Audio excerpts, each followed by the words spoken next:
BA second year की कक्षा में आपका पुनः स्वागत है। हमने कठोपनिषद प्रथम अध्याय प्रथम वल्ली और शुक्नासोपदेश का अध्ययन पूर्ण कर लिया है। अब वैदिक सूक्तों का अध्ययन प्रारंभ करेंगे।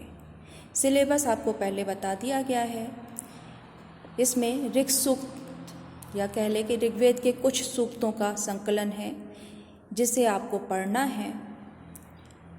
जैसा आप सब जानते हैं कि ऋग्वेद को विश्व का प्राचीनतम ग्रंथ मानते हैं।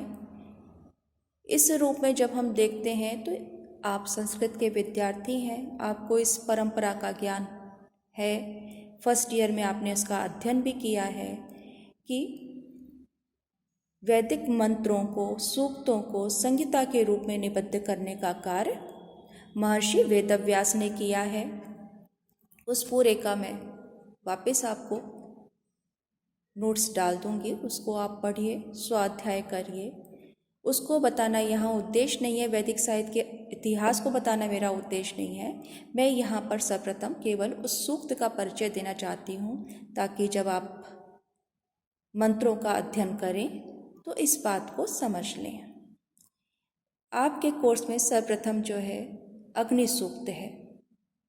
अग्नि का जो अर्थ किया जाता है वो कहता है आगे उत्पन्न होने वाली या आगे रहने वाली, आगे ले जाने वाली।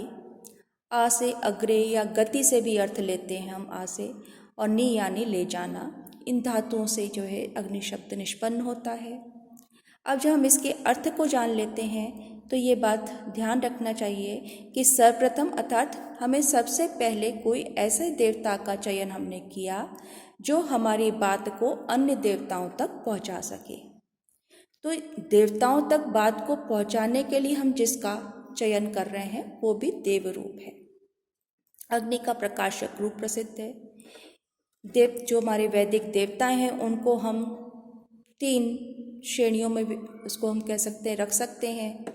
पृथ्वी स्थानीय देवता, अंतरिक्ष स्थानीय देवता, द्यु स्थानीय देवता।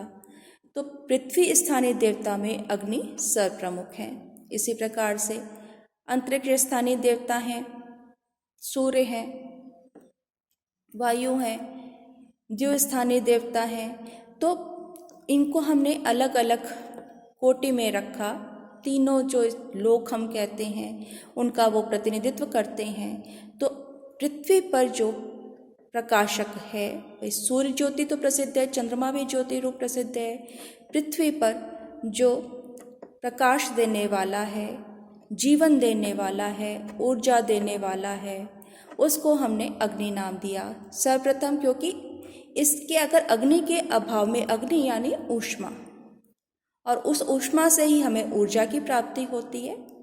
तो इस प्रकार से जब हम देखते हैं तो जिसके बगैर जीवन संभव नहीं है, केवल ऊष्मा हो ऐसा भी नहीं है, उसमें संतुलन होता है। तो इस रूप में हम अग्नि को स्वीकार करते हैं। सर्वप्रथम हमने इसको स्थान दिया अग्रे, हम अग्र पूज्य के रूप में, क्योंकि जब तक जो हमने अच्छी प्रकार से हमने अध्ययन किया हुआ है तो ये बात हमारे दिमाग में स्पष्ट होनी चाहिए कि वैदिक संस्कृति यज्ञ प्रधान संस्कृति है। कर्म कांड को महत्व दिया जाता है और हम जिस भी मनोकामना के साथ पूजन कर्म में प्रवृत्त होते हैं तो वहाँ पर अलग अलग यज्ञों की भावना की गई है। हम उसमें संकल्प लेते हैं कि इस उद्देश्य से मैं ये यज्ञ कर रहा हूँ, पूजन कर रहा हूँ या होम कर रहा हूँ, इसके ये अधिष्ठात्री देवता हैं। तो इस प्रकार से पूरी जो एक विधि है कि हम होम के द्वारा अपनी जो हमारे जिस कामना से हम यज्ञ कर रहे हैं उस देवता को प्रसन्न करके हम मनोवांछित फल प्राप्त करना चाहते हैं। इसीलिए जो कर्म हैं उनको भी हमने कहा काम्य कर्म या विहित कर्म। तो जिनका ऋषियों ने विधान किया है वो विहित कर्म हो गए, उनको अवश्य करना चाहिए। कुछ कर्म ऐसे होते हैं जो हम लोक कल्याण की भावना से करते हैं, आत्म कल्याण की भावना से करते हैं। तो इस रूप में एक दूसरे का पोषक ही है। हम यहाँ पर भौतिकता को नकार नहीं रहे हैं, बल्कि उसको एक माध्यम बनाते हैं मोक्ष की ओर उन्मुख करने का। यदि हम अपने इन नित्य कर्मों को भी निरासक्त भाव से करते हैं तो निश्चय ही हम अपने मनोवांछित कामना या हमारा जो अभिलषित है उसे प्राप्त करने की दिशा में अग्रसर हो जाते हैं। अब इस रूप में जब हम देखते हैं तो यहाँ पे बहुत संक्षेप में मैं अग्नि का परिचय दे रही हूँ कि अग्नि को हम सर्वप्रधान यानी कि पृथ्वी स्थानीय देवताओं में सर्वप्रधान है। वैदिक साहित्य में सबसे अधिक सूक्त हमें मिलते हैं इंद्र की प्रशंसा में, उनको हम पहले स्थान पर रख सकते हैं संख्या की दृष्टि से। दूसरे स्थान जो प्राप्त होता है वो अग्नि देवता को प्राप्त होता है, क्योंकि उनकी प्रशंसा में, उनकी स्तुति में 200 के लगभग सूक्त हमें मिलते हैं। इससे इनके महत्व का भी प्रतिपादन हो जाता है कि जो वैदिक ऋषि हैं वो किस प्रकार से अग्नि को एक प्रधान देवता के रूप में स्वीकार करते थे। और इसके साथ ही जो इसलिए कहा कि हम यज्ञ किस में करेंगे, सर्वप्रथम हम अग्नि को प्रज्वलित करते हैं। तो अग्नि का जन्म किससे हो रहा है? अरण्यों से हो रहा है। दो जो लकड़ियां हैं, अरण्यें हैं, उनके घर्षण से अग्नि उत्पन्न होती है। तो जब ये उत्पन्न होती है तो घर्षण से उसके अंदर जो निहित अग्नि है, तो यहाँ एक बात हमें स्पष्ट हो जाती है कि यदि हम अपना घर्षण कर रहे हैं, अपने घर्षण से तात्पर्य क्या है कि हमारा जो मन है, हमारी बुद्धि है, उसका हम निरंतर घर्षण करते हैं तो उससे ऊर्जा यानी कि उससे एक सृष्टि, एक प्रकाश का उत्पत्ति होती है। तो वो क्या है, हम किस रूप में लेंगे? ज्ञान के रूप में। दूसरी बात, जब अग्नि उत्पन्न होता है तो सर्वप्रथम वो अरण्या ही समाप्त होती हैं। तो कहा जाता है कि अग्नि जो है उत्पन्न होते ही अपने माता पिता का भक्षण कर लेता है, वो उसी में होम हो जाती हैं।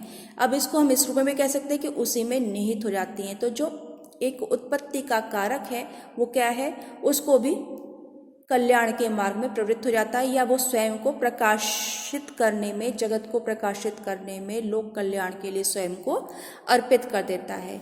तो यहाँ पर जो लोक कल्याण के अंदर स्वयं को समर्पित कर देना है, वो भाव भी हमें व्यक्त होता है।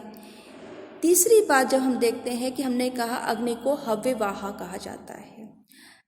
अगर हम पहला ही मंत्र कहें तो वहाँ पे हम सबसे प्रथम पढ़ते हैं अग्निमीडे पुरोहितम यज्ञस्य देवम ऋत्विजम होतारम रत्नधातमम। इसको आप पढ़ेंगे तो यहाँ पर है कि यज्ञ क्या है? पुरोहित, सर्वप्रथम जिसका आधान किया गया है, तो उसको हम क्या कहते हैं? पुरोहित।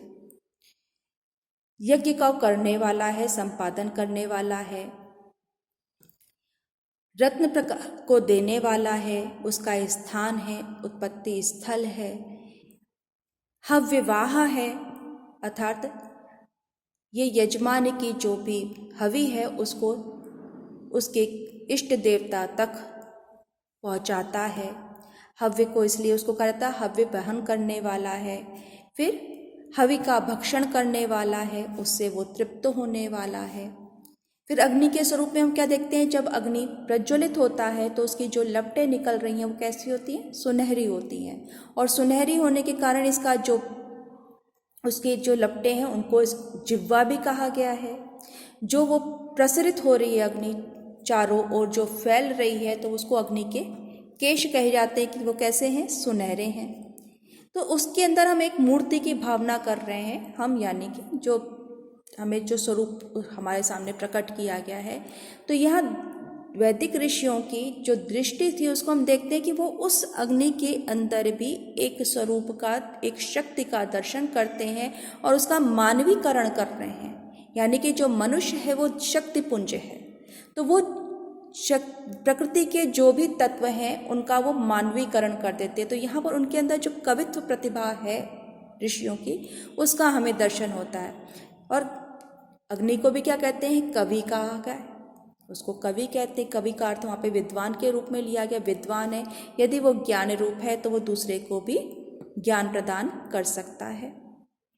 इसी प्रकार से हम देखते हैं कि वहाँ पे वेदी पर उसके लिए जो निहित स्थान है उसका भी कहा गया है।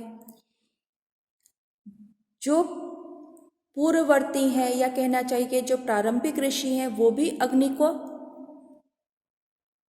स्वीकार करते हैं, उसका पूजन करते हैं, उन्होंने भी उसकी स्तुति करी है। जो अर्वाचीन, उनके तुलना में जो नवीन ऋषि हैं यानी विश्वामित्र हैं, वशिष्ठ इत्यादि हैं, वो भी अग्नि की स्तुति करते हैं। तो यानी कि सर्व कालों में अग्नि को महत्व प्राप्त होता है।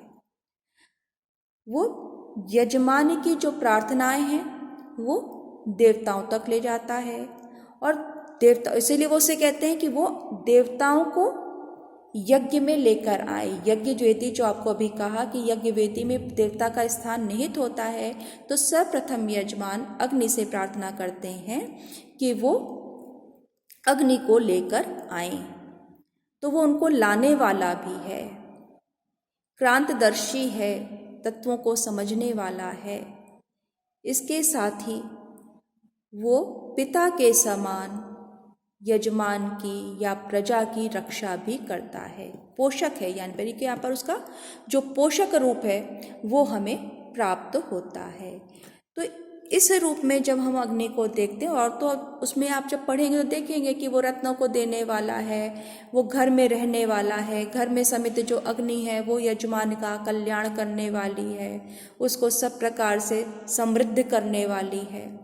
तो लेकिन जब तक इसके इस रूप को आगे या पुरोधा के रूप में हम नहीं देखेंगे, उसको सर्वप्रथम उत्पन्न होने वाला नहीं देखेंगे, तब तक हम उसके इस रूप का या इन मंत्रों के रहस्य को नहीं जान पाएंगे।